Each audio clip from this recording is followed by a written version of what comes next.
In the last video, we saw a few examples of simple sentences. By the end of this video, you will not only understand them grammatically, but you will also be able to construct similar sentences on your own. We learned that a kalima or a meaningful word is divided into ism, fi'l, and harf. An ism can be a noun, pronoun, adjective, adverb, interjection, or verbal noun, which is called masdar. To use an ism correctly in a sentence or phrase, we need to know four things about it. The first is it a definite or indefinite ism? That's what we will focus on today. And the second thing we need to know is the gender of the ism. In Arabic, every ism is either masculine or feminine. There is no neutral. For example, in English, we say it's a car, but in Arabic, car, sayyara, is a feminine noun. هذه سيارة. This is a car. And the third thing we need to know about the ism is the number. Is the ism singular, dual, or plural? And plural in Arabic starts from 3, not 2. And finally, we need to know the grammatical case of the ism. Arabic has 3 cases: nominative or subjective case, accusative or objective case, and genitive or possessive case. So to use an ism properly, we need to know these 4 things. There is no way around. Now let's get into today's topic, definite and indefinite asma. The plural of ism is asma. So far we have been using this illustration to understand the Arabic parts of speech. As we move forward, this illustration will evolve and we will gradually start replacing English terms with Arabic ones. Regarding definiteness, the ism is divided into 2 types. Ma'rifah. These are definite asma, just like in English when we refer to something specific. And Nakirah, these are indefinite types of asma, referring to something general or unknown. If you don't remember from school grammar, it's simple. For example, I saw a man. Here, man is indefinite because we don't know which man. The man was running. Now, man is definite because we are talking about a specific person, which we saw earlier. Arabic works the same way. First, we will talk about nakira or indefinite asma before moving on to ma'rifah, the definite ones. The first type of ism under nakira is Ism Zaat. It's like an improper or common noun in English. It refers to something general, not specific. For example, hisanun, a horse, any horse, not a specific one. Kursiyun, kitabun, rajulun. And we see an example of Ism Zaat from Surah Yasin. وَجَاءَ مِنْ أَقْصَى الْمَدِينَةِ رَجُلٌ يَسْعَى قَالَ يَا قَوْمِ اتَّبِعُوا الْمُرْسَلِينَ. Rajulun here is an Ism Zaat. That's how Arabic nouns are written in dictionaries. It is the default form with tanween dhamma. You can see all these words have tanween symbols on their last letters. Tanween is a marker of indefiniteness in Arabic, just like the English indefinite article a or an. I think it's a time for a little revision to refresh our knowledge from our How to Read Arabic series. We know 3 basic harakat, dhamma, kasra, and fatha, which give u, e, and a sounds to a letter respectively. These basic 3 harakat are vowels, or we can say single vowels, because then we have long vowels and double vowels. Tanween dhamma, tanween kasra, and tanween fatha are derived from these basic harakat, which give in, and an sounds respectively. Please pay attention to this extra alif at the end of tanween fatha. We see an example from Surah Yasin again.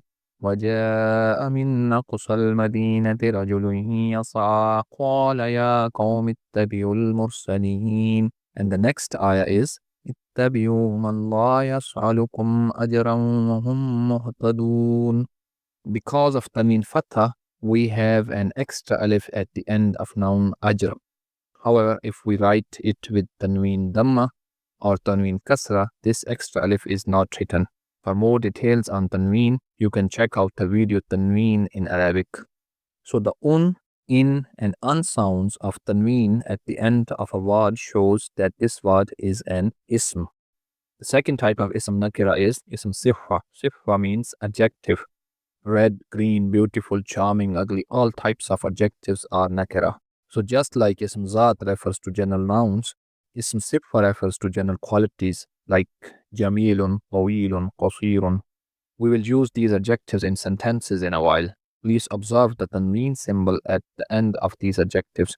These tanween symbols indicate that adjectives in Arabic are a type of ism. Those who translate grammatical ism as a noun, I don't agree with them. If you keep the word ism as ism in English also and don't translate it as noun, learning Arabic grammar will be a lot easier. The third type of Ism Nakirah is the verbal noun, Ism Masdar. Masdar is the noun derived from its verb. It's the name of an activity or action. Here we have two examples, qira'atun and kitabatun. Masdar shows an action but is not bound with the time. English equivalent of masdar can be either the infinitive form of a verb like to read or to write, or a gerund, the ing form, reading or writing. Now we know an ism can be definite, ma'rifah, or indefinite, nakirah. We have just covered three subtypes of nakirah: Ism Zaat, the Arabic equivalent of a common or general noun; Ism Sifah, which refers to adjectives; and Ism Masdar, a verbal noun that represents an action without being tied to time. Kitabun is an indefinite noun, nakirah, but al-kitabu is the definite form. Similarly, al-kursiyu, al-rajulu, and al-hisanu become specific nouns by adding Alif-Laam at the beginning. We also know that tanween is a marker of indefiniteness. In our video series, How to Read Arabic, we learned that tanween appears only at the end of a word and comes in three types: tanween dhamma, tanween kasra, tanween fatha. Now, if we add Alif-Laam at the beginning of the noun and replace the tanween with respective single vowel or harakah, it changes the noun from indefinite to definite. Kitabun is indefinite, and by introducing Alif-Laam and replacing tanween dhamma, it becomes al-kitabu, which is a definite form. And similarly, in other two cases, al-kitabi and al-kitaba are definite nouns. Please also notice that in kitaban, we have an extra alif with tanween fatha, but in the definite form, al-kitaba, this alif disappears. That's because this extra alif is a requirement of tanween fatha. When the tanween disappears, the alif is no more there. Similarly, as we saw earlier, kursiyun becomes al-kursiyu, rajulun becomes al-rajulu, hisanun becomes al-hisanu as a definite noun. Kitab, kursi, rajul, and hisan are common nouns. This rule also applies to other two types of Ism Nakirah we have just learned, which are Ism Sifah, adjectives, and Ism Masdar, verbal nouns. For adjectives, we saw three examples. Jamilun becomes al-jamilu, Tawilun becomes al-tawilu, Qasirun becomes al-qasiru. And for verbal nouns, Qira'atun becomes al-qira'atu, Kitabatun becomes al-kitabatu. This is how Arabic nouns shift from nakira, which is the indefinite form, to ma'rifah, the definite form, by simply adding alif-lam at the beginning and removing tanween from the last letter of the word. And this conversion from nakira to ma'rifah becomes our first type of ism ma'rifah and is called arraf bil-Laam. Arraf bil-Laam has some rules. The first rule we have just discussed: no tanween with arraf bil-Laam. Tanween is reduced to its basic harakah, or the simple vowel sound. Here we saw in our examples that sound becomes u, kitabun becomes al-kitabu, and other two types of tanween are also treated in the same way. In tanween kasra, the in sound becomes e, kitabin becomes al-kitabi, and in tanween fatha, the an sound becomes a, kitaban becomes al-kitaba.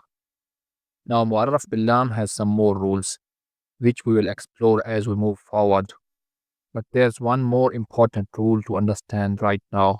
You may have noticed that I pronounced al-kitabu with a clear lam sound. But when I said al-rajulu, I didn't pronounce that lam. I didn't say al-rajulu. Why? Because in Arabic, with certain letters, we pronounce the lam, and with others, lam is silent in pronunciation but still remains in writing. These are quite a few letters to remember, but luckily someone found an easy way to remember this rule. Just memorize this phrase, أبغي حجك وخف عقيمة. All 14 letters in this phrase are the ones where the lam is pronounced. These are called huruf qamariya, or moon letters. The remaining letters where the lam is silent are called huruf shamsiya, or sun letters. These names, qamariya and shamsiya, originate from the words al-qamar, the moon, as Lam is pronounced in the word al-Qamar and ash-Shams, the sun. Lam is silent here in ash-Shams. It is not al-Shams but ash-Shams. This is the moon and sun letter rule of Mu'arraf bil-Lam. We will explore more rules related to Mu'arraf bil-Lam in our future videos. So here's my suggestion. Keep a dedicated page for these rules and add to it as we progress in our grammatical journey. So we lost somewhere while discussing definite ma'rifah and indefinite nakirah asma, but this discussion was also essential.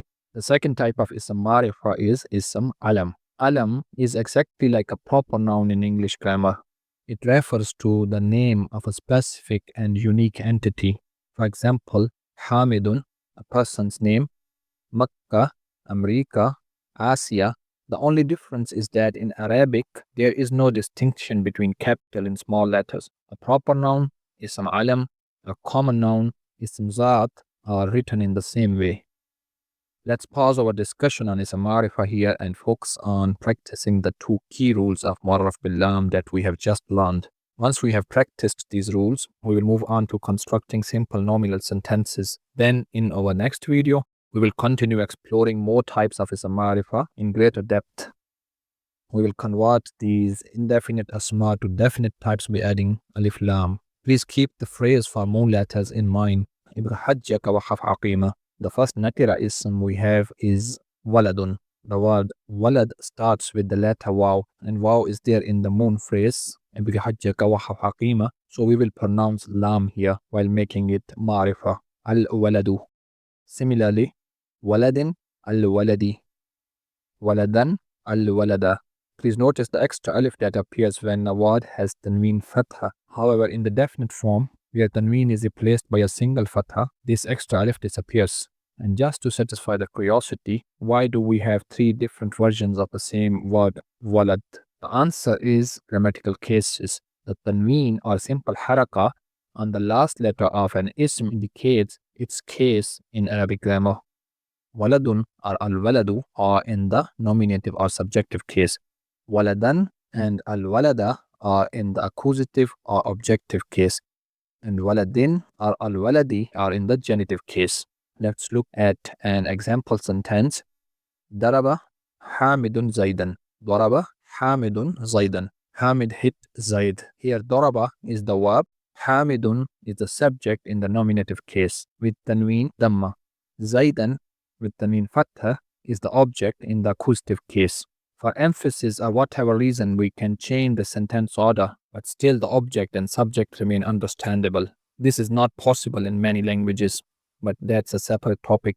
We will discuss it in future videos. And for now, let's continue our practice of Mu'arraf bil-Lam. Next we have Talibun and Talibatun. The word Talib means male student and Taliba means female student. Now let's make them definite by adding Alif-Laam at the beginning. At-Talibu, the male student, and At-Talibatu, the female student. Did you notice that I didn't pronounce the lam here? That's because ta is not in the moon letter phrase. So according to the sun and moon letters rule, ta is a sun letter and we omit the lam in pronunciation but keep it in writing. Next we have muallimun and muallimatun. Muallimun means teacher and al-muallimu is a definite form, ma'rifah. Muallimatun is used for a female teacher and ma'rifah is al-muallimatu. Alimun, al-alimu. Alimatun, al-alimatu. Sayyaratun, as-sayyaratu. Darrajatun, ad-darrajatu. Kursiyun, al-kursiyu. Maktabun, al-maktabu. Sarirun, as-sariru. Babun, al-babu. Nafizatun, al-nafizatu. Qalamun, al-qalamu. Now let's convert some adjectives to ma'rifah so that we can make a few sentences later on. Tawilun, at-tawilu. Tawilatun, at-tawilatu. Qasirun, al-qasiru. Qasiratun, al-qasiratu. Jadidun, al-jadidu. Jadidatun, al-jadidatu. Qadimun, al-qadimu. Qadimatun, al-qadimatu. We have now learned enough words to make a few simple sentences, As I mentioned at the beginning of this video, to use an ism correctly in a sentence or phrase, we need to know 4 things about it. Let's refresh our knowledge. First thing is the knowledge of definiteness and indefiniteness. In Arabic terminology, if the ism is marifah or nakirah. Second is its gender. Gender will be our next topic after completing the discussion of definiteness and indefiniteness. But you may have noticed that any noun or adjective with a rounded ta is feminine. This is called ta marbuta. It is the biggest hint in the Arabic grammar for identifying feminine nouns and adjectives. Third, we need to know the number of the ism, whether it is a singular, dual, or plural. In this video, we are only dealing with singular nouns. And finally, we must understand the grammatical case of the ism, nominative or subjective case, accusative or objective case, genitive or possessive case. At this level, we will form sentences using asma that are only in the nominative or subjective case. The first example of the nominal sentence we have from our previous video is Al-Kitabu Jadidun. The book is new.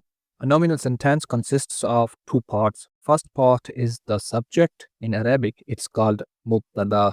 And the second part is predicate, which is known as khabar. First, we have to find the definiteness and indefiniteness of the subject and predicate. The first rule of the nominal sentence is the mubtada, that is the subject, should be one of the definite forms of the ism. In other words, it should be marifah. Till now, we have covered 2 types of marifah. First is arraf bil-Laam, and the second type is Ism Alam. And the predicate or khabar should be one of the nakirah types, the indefinite forms. In this sentence, al-kitabu is the mu'arraf bil-Laam of kitabun, which is then a type of ism ma'rifah. So it is the definite form of the ism. We can't say kitabun jadidun. This is another type of construction, but not a nominal sentence. Thus, the first rule of nominal sentence construction is satisfied. The subject, mubtada, is ma'rifah and the predicate, khabar, is nakirah. The second rule states that the gender of the subject and predicate should match. Here, the mubtada, al-kitabu, is masculine and its khabar, jadidun, is also masculine. The feminine form of jadidun would be jadidatun. The third rule of Jumla Ismiya is that the mubtada and khabar should agree in number. The subject, mubtada, is singular and its khabar should also be in the singular form. If the subject is plural, the predicate should also be plural. Since we are only discussing singular forms here, this rule is also satisfied. The fourth and final rule of Jumla Ismiya states that the subject and predicate must have the same grammatical case. Here both are in the nominative case. Since we are only constructing sentences in the nominative case today, this rule is also fulfilled. So keeping these 4 rules of nominal sentences, we can now construct a few more sentences using the Arabic words we have just learned, like al-qalamu jadidun, the pen is new. Now let's check if this sentence fulfills the 4 rules of Jumla Ismiya. Al-qalamu is marifah and jadidun is nakirah. Both the subject and predicate are masculine. The mubtada and khabar agree in number as both are singular. Both are in the nominative case. If a singular ism has damma or tanween damma on the last letter of the word, then it is in the nominative case. So it's a valid Jumla Ismiya or nominal sentence. Similarly, al-kursiyu qadimun, al-maktabu jamilun. Now try a few sentences with the feminine gender. As-sayyaratu jamilatun, the car is beautiful. Again, the subject is marifah and the predicate is nakirah. The subject is feminine and its predicate is also feminine. Both are singular and both are in the nominative case. The dhamma sign on as-sayyaratu and the tanween dhamma on jamilatun indicate the nominative case for singular asma. Next sentence is an-nafizatu jadidatun. And with this, we end this lesson, but not before a little practice. Here are a few asma in their nakira forms. You have to turn them into ma'rifah via mu'arraf bil-Laam. Please pay attention to sun and moon letters rule. And there is a little practice of Jumla Ismiya also. Please translate these sentences into Arabic. We will discuss answers at the beginning of next video before continuing to the next lesson.